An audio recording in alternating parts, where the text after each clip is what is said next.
इस धरती पर आखिर जीवन कैसे शुरू हुआ? क्या आपने कभी सोचा है? आज से हजारों साल पहले जब जिंदगी इस धरती पर शुरू हुई तो एक साल में 370 दिन हुआ करते थे। तो सवाल आखिर ये पैदा होता है कि आज इन्हीं सालों के अंदर 364 दिन क्यों रह गए? बाकी 6 दिन किधर गए? क्या समय के अंदर आने वाला बदलाव कभी रुक भी सकता है? और क्या आपको पता है कि समय किसी पर डिपेंड नहीं करता? समय के अंदर आने वाले बदलाव ने इस दुनिया के अंदर बहुत सी चीजों ने जन्म लिया, जिनमें से एक जीव थे डायनासोर। यूं तो अगर मैं विज्ञान को देखूं तो इस जीव ने लाखों साल तक अपना बसेरा इस धरती पर बनाए रखा। तो आखिर ऐसा क्यों हुआ जिसके चलते ये सारे जीव इस दुनिया में ना रहे? जरा सोचिए वो पल कैसा होगा जिसमें जिंदगी बिल्कुल ही खत्म हो गई। विज्ञान का मानना है कि एक एस्टेरॉयड धरती से टकरा गया जिसके चलते डायनासोर्स लाइफ समाप्त हो गई। लेकिन इसमें कितना सच है ये तो नेचर को पता है। धीरे धीरे समय गुजरता गया और फिर इस दुनिया पर इंसानों की जिंदगी शुरू हो गई। समय बीतता गया, मानव जाति ने अपनी जिंदगी को आसान बनाने में कोई कसर न छोड़ी। फिर एक दिन कुछ ऐसा हुआ जो कि हमारे पुरखों ने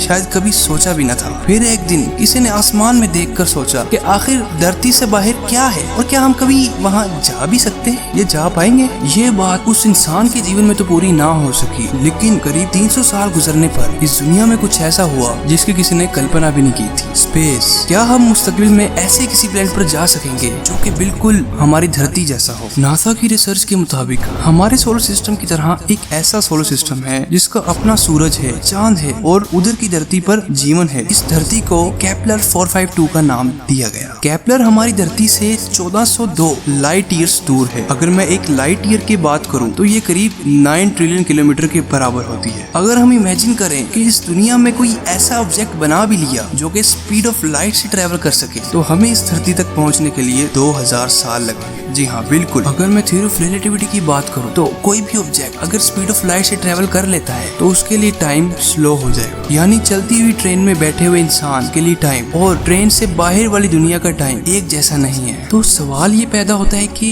टाइम के अंदर आने वाला चेंज हर जगह एक जैसा क्यों नहीं होता? अप्रैल 24, 1990 इस दुनिया में ये एक ऐसा दिन था जब हबल स्पेस टेलीस्कोप को लॉन्च किया गया। इस सोच पर कि ये हमें इस दुनिया और यूनिवर्स के बहुत सारे ऐसे राज बताएगा जो कि आज से पहले किसी ने भी ना जाने थे। 1980 में डिजाइन किया गया हबल कंप्यूटर इसमें कुछ सालों बाद इशू बन गया जिससे हमें हबल से डाटा जो मिल रहा था वो बिल्कुल ही बंद हो गया। 2009 ये ऐसा साल था जिसमें हबल के इशू को फिक्स कर दिया गया और हमें फिर से इसकी मदद से यूनिवर्स के बारे में बहुत कुछ जानने के लिए मिला। हबल की उम्र आज करीब 30 साल हो गई है। संडे जून 13, 2020 ये एक ऐसा दिन था जब हबल का सिस्टम बंद हो गया। हबल पिछले 30 सालों से स्पेस में ट्रेवल कर रहा है और हमारी धरती से इतना दूर चला गया है कि हम शायद कभी दोबारा इसे ना देख सके। इस टेलीस्कोप की कंप्यूटर की मेमोरी में इस दुनिया की बहुत सारी मालूमात रखी गई है। अगर फ्यूचर में हबल कोई ऐसे प्लेनेट पर चला जाता है जहाँ जीवन हम इंसानों जैसा ही हो और वहाँ पर इंसान जैसे ही कोई स्पीशीज या एलियन हो तो वो क्या